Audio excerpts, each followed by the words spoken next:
It wasn't the sobs, or the smell of lilies, or the drone of hymns that made everyone stop breathing.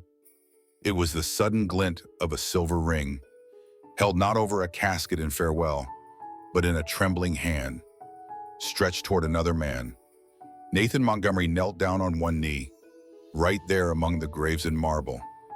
His voice was clear, deliberate, and louder than the judgment in the air.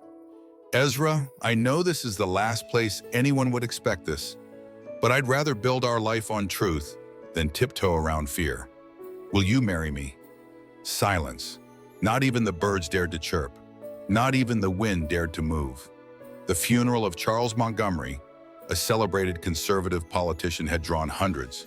Colleagues, neighbors, bloodline loyalists, people who once cheered when he voted down LGBT protections. And now the son he had disowned over a decade ago had just proposed to a man on sacred Montgomery ground. The looks that followed Nathan were not quiet. They were cold, furious, and unspoken daggers. The whispers came fast. How dare he? How shameful. He always was the rebellious one. But Nathan stood up slowly, the ring still between them. Ezra didn't move. He was still frozen. Only a few people in that crowd knew the full story, how Nathan had come out at 20, how his father had turned his back on him without a word, how Nathan had rebuilt a life in San Diego with silence, where a father's voice should have been. And now this, returning home not to reconcile, but to bury a father who had never tried to reach out again. The ceremony ended with more tension than tears. Ezra never answered the proposal. Not there, at least. They walked away holding hands, not saying much, but neither letting go. After the guests departed, a woman in a sharp black suit approached Nathan. Her tone was neutral, but her words were not. My name is Laura. I handled your father's estate. Before he passed, he left a message on video. He gave strict instructions it's only to be played after his funeral, and only in the presence of those he called his inner circle. That includes you. Ezra, Nathan blinked. Ezra, why? Laura didn't answer. She simply handed them an invitation, an address, a time. Nathan had thought the funeral would be the last chapter, but something about that video, something about the way his father had mentioned Ezra by name, felt like an unopened door. Ezra placed the ring back in Nathan's hand later that evening. Keep it for now, he whispered. Some truths need air before we can build anything real. Nathan didn't sleep that night, neither did Ezra, because in just a few hours, they would sit down to watch the last words of a man who had hated everything they stood for, and yet had made sure they both would hear what he had to say. Was it an apology, a warning, or something none of them were prepared to uncover? Only the video could tell. If this story made your heart skip, imagine what the next chapters hold. Subscribe to Heart Story for more true-to-life tales of love, forgiveness, and family told with raw human honesty. They sat in the study of the Montgomery estate, a room still heavy with the scent of old leather and pipe tobacco, as if Charles himself had never truly left. The windows were drawn, the curtains closed. On a mahogany sideboard sat the screen that would carry his last words. Nathan sat stiffly in the front row, Ezra beside him, his fingers brushing the edge of his knee but not quite resting there. Around them were family members with pursed lips and stiff shoulders, people who had never wanted Nathan back in this house, let alone seated as an heir, or worse, with a man at his side. The screen blinked to life, static. Then the unmistakable face of Charles Montgomery appeared, older than Nathan remembered. His hair whiter, skin drawn thin from illness. Yet the voice that came was still sharp, still clipped, still Charles. If Nathan is in the room, the man said, eyes like cold stone even through the screen, then I need to say something very clearly first. He paused, not for emotion, but for emphasis. This video was never meant for you. Murmurs rose. Ezra shifted in his seat. Nathan didn't flinch. I don't expect your forgiveness, Nathan, and I don't ask for your understanding. You made your choices, and I made mine. This message is for those who never knew the whole of mine. The air tightened. Charles leaned forward into the frame. There was a time before the campaigns, before the marriage, before the image, when I loved someone with the kind of fire that doesn't die. His name was Samuel. We met at university. He was really brilliant, kind, and I was afraid of what it would expose. So I ran. His voice cracked slightly, just once. I married a woman who deserved more than a lie. I gave speeches against the very love I once begged for in secret, and I told myself I had moved on. But I didn't. Not truly. Gasps sounded from the back row. A cousin stood up and walked out. No one stopped her. Nathan stared forward, unmoving, his jaw clenched, his breath shallow. Samuel left me without a goodbye. Years later, I saw his name in an obituary. He died of cancer, and next to his name was another man, David. I didn't know then what they had, but I watched, quietly, from a distance. The screen flickered, the image of Charles looking down, lost in a memory he would never fully return from. Regret, he continued, is a quiet torment. I spoke out against people like the man I once was, and like the man my son became. But deep inside, I never stopped believing in the possibility of redemption, even if it would never be mine. Ezra's hands were folded tightly now. He didn't move when his name came. If Ezra is in the room, Charles said slowly, you may wonder why you're included. You'll understand soon enough. But know this, I've watched your life too, and what you do with love is something I never dared. The video ended there, abruptly. No goodbye, no apology, just silence. It wasn't closure, it was an opening, one neither Nathan nor Ezra had expected. As the lights came back on, no one said a word. Some looked away, some shook their heads. One of Nathan's uncles muttered, he's lost his mind at the end. But Nathan didn't hear them. He was still staring at the blank screen, his father's voice echoing in his ears. Ezra sat still, but his face had changed. Not just from the words, but from something deeper, a recognition he hadn't voiced. Because the name Samuel wasn't just a ghost from Charles' past, it was once his own. And suddenly, the room felt smaller. The air felt strange, because maybe this story wasn't just about Nathan anymore. Maybe the message was never meant for him, because it had always been meant for Ezra. And Ezra wasn't ready to speak. Not yet. The drive back to San Diego was quiet. Neither Nathan nor Ezra spoke much after the video. The desert highway stretched endlessly in front of them. But what haunted both of them wasn't behind them. It was the strange, fragile thread that now connected them to the past in a way neither had foreseen. Nathan replayed his father's face in his head over and over. The name Samuel lingered. The softness in Charles' voice when he said it. It wasn't the way a politician confessed it was the way a man remembered the one person he could never forget. But what kept Nathan awake wasn't just the story. It was Ezra, and the way he'd gone pale the moment that name left the screen. That evening, in their small apartment, Ezra stood by the kitchen window, his back to Nathan. The ring Nathan had proposed with sat untouched on the windowsill. I need to tell you something, Ezra finally said. His voice wasn't fearful. It was tired, like someone who had carried a secret for far too long, and now it was slipping out whether he wanted it to or not. My birth name wasn't Ezra, he said. It was Samuel. Nathan froze. Twice, Ezra didn't turn around. I changed it when I was 18. I hated it. Not the name itself, but the weight it carried. The questions, the story behind it.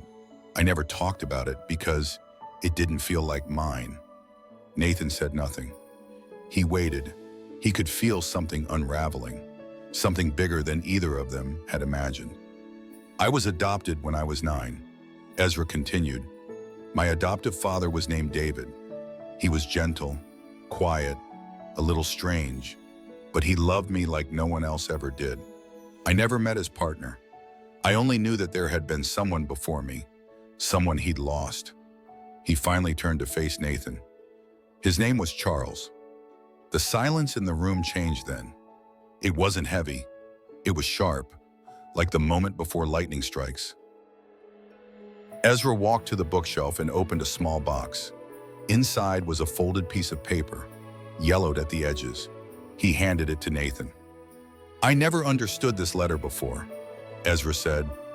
"I kept it all these years, but it didn't make sense. Until now." Nathan unfolded the letter. It was short, handwritten, delicate cursive. It read, "Samuel, if one day you ever meet someone named Charles Montgomery, don't turn away. Don't run. Just listen. You'll know what to do. D." Nathan read it twice and then a third time, each word heavier than the last. "I thought it was a warning," Ezra said quietly. "Some strange part of David's past. I thought maybe it was about his own trauma. But now, I think it was something else entirely." Nathan sank onto the couch, the letter still in his hands. "Your David was the David," he said slowly. "The same man my father mentioned in the video. He didn't just love Samuel. He built a life with him. And when Samuel died, he adopted you." Ezra nodded. Nathan looked up, his voice barely above a whisper. "Which means?" Ezra finished the sentence for him. "That I'm the only part of that love story left. That I'm what remained after it ended." Nathan swallowed, his chest tight. Then the video wasn't a goodbye. It was a bridge. Ezra looked out the window again, his face unreadable. "This changes everything," Nathan said. Ezra didn't respond, because some truths don't settle easily into the heart. Some truths rewrite the stories we thought we knew about who we are and how we got here. And for Ezra, being loved by Nathan suddenly meant being connected to something much older, much more complicated, a history of silence and love, sacrifice and shame, a legacy passed down through a name he had spent half his life trying to forget. And now he couldn't ignore it anymore, because maybe, just maybe, the man Charles couldn't love freely had never really left. He had just returned under a different name. A different face, but the same heart. The reading of the will was held in the formal library of the Montgomery estate, a room built to impress, to intimidate. Every corner spoke of legacy-framed campaign victories, oil portraits of stern ancestors, shelves of unread books meant only to signal power. Nathan hadn't stepped into that room since he was a teenager. Back then, it had been a place of correction, not comfort. Now, when it was the setting for the final chapter of Charles Montgomery's legacy, Laura, the estate manager, read each item from the document with practiced neutrality: the car collection to cousins, a trust fund for the younger grandchildren, a final donation to the university where Charles had once given a commencement speech about traditional values. Then came the house, the Montgomery family estate, the original home built by Charles's great-grandfather, symbol of bloodline, of permanence, of name. Everyone leaned forward. "To Nathan Montgomery," Laura read, "and to Ezra Carter." Gasps broke the silence.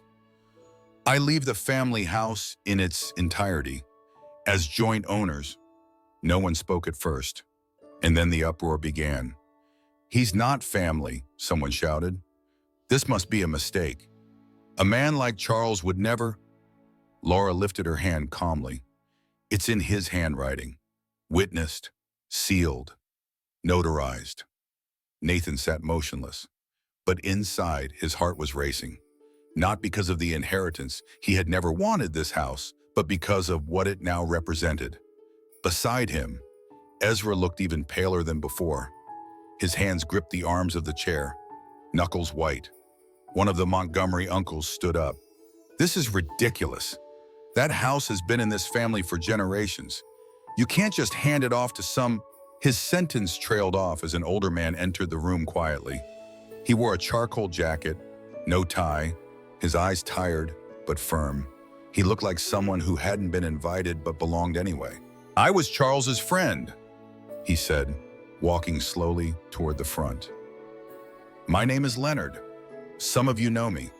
Most of you pretend not to." The room fell into a stiff silence. Leonard nodded toward Nathan and Ezra. "He asked me to say something he couldn't say when he was alive." He turned to face the others. Charles knew who Ezra was. Not just a name, not just a stranger.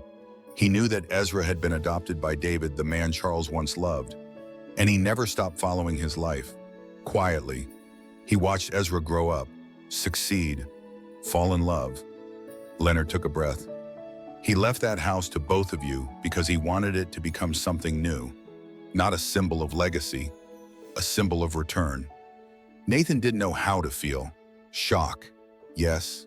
Gratitude, maybe, but also confusion, because this gesture, this house felt less like a gift and more like a message left unfinished. Ezra stood up before anyone could stop him.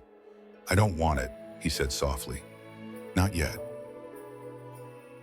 The room turned toward him. Maybe it was meant to connect something. Maybe it was meant to close a wound.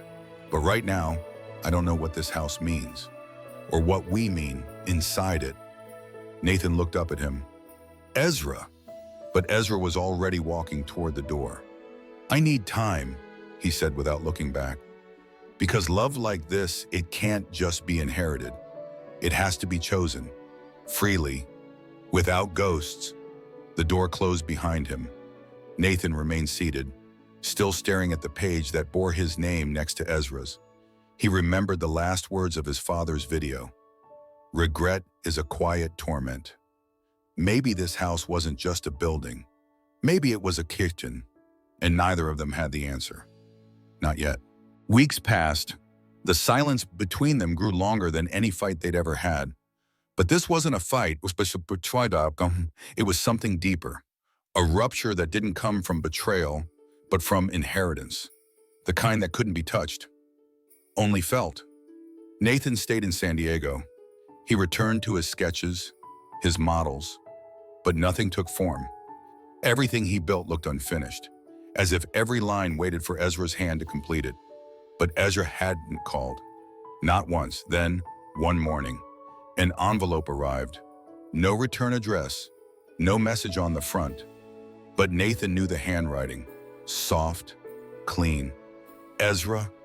Inside was a photograph, a faded, digitally restored image of two young men in their 20s. One had Charles's jawline, the other gentle-eyed, with a shy grin, must have been David. They stood barefoot on a beach, laughing, tangled in wind and salt, a moment stolen from a life never lived. Tucked behind the photo was a note. "They didn't get to choose. We do. I'm at the house. If you still love me, come." Nathan didn't even pack a bag. He drove through the night, headlights cutting through the dark like hope through grief. When he arrived, dawn was just beginning to warm the horizon. The old Montgomery estate looked different in the pale light, less like a fortress, more like a home waiting for something to begin.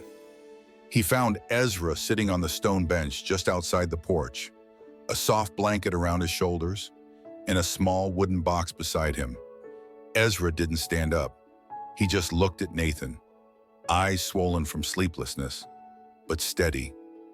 "I've been here for days," he said quietly. "I walked every room. I sat in the study, stared at their portraits, wondered what this place could be without the weight of who built it." Nathan stepped closer. "And what did you decide?" Ezra reached down and opened the box. Inside were two urns, small, humble, unadorned. A simple plaque between them read Charles and David, no longer waiting. I called the attorney. They both wanted to be scattered, but I asked if I could place some of their ashes here, together, in the earth. Nathan knelt down beside him. Ezra continued. "They spent their lives waiting for the right time, the right world, but they never got it. We did. I just didn't know if I wanted to keep building something that might have been started by them." Nathan took his hand. "This isn't their story anymore. It's ours. Ezra looked down. Do you still want to?